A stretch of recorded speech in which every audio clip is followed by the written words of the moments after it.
Hello, Ron Cole here, Super Reading. Today's bare bones video is about the memory room. Sometimes we just call it mem room. There's 20 objects in our standard room, 4 sets of 5 objects each, and each one is different from the other. Think of it like a mental filing system. This goes back to Roman and Greek times where they did this. So your first job is to memorize the room. Go over it and over it and over it again. Use repetition or spaced repetition.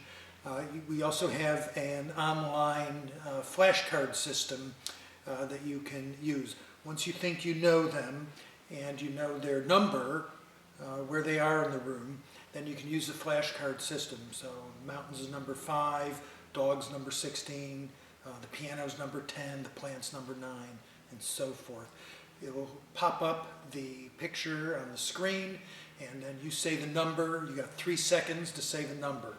And then if you scroll down, you'll have 2 seconds to say the number, then finally 1 second to say the number. Once you've done that and you got it all, you got a really powerful memory system there.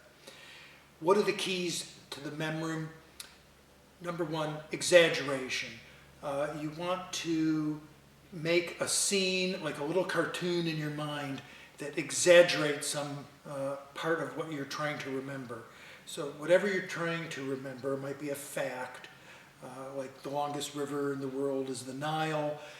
You want to think about where it is. So it's in Egypt, you think of pyramids. So you're going to take a pyramid and merge it with the chair, which is the number 1 object in the room because the Nile is the number 1 river in length.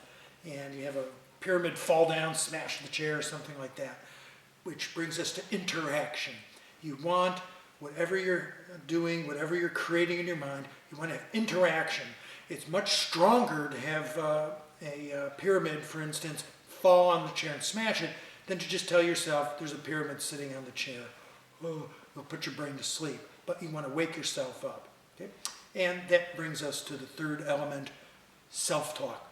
What you're doing is you're taking just a few seconds, in most cases, to come up with a crazy little scene in your mind that exaggerates something, in a weird situation that, and here's the key, that if you experienced it in real life, there's no way you could forget it. So if you were sitting in a chair and a 10-ton pyramid fell on the chair that you were just sitting in and smashed it, you'd remember that for quite a while, wouldn't you? Yeah, and that's the key. We're trying to bring some emotion, which is one of the 5 keys to memory. We're trying to bring some emotion in. So all we're doing is what's called forced association.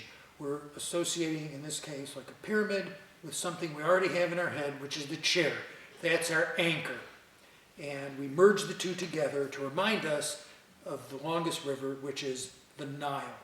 So you're merging the 2 together and forcing 2 things together that had previously no relationship to each other whatsoever.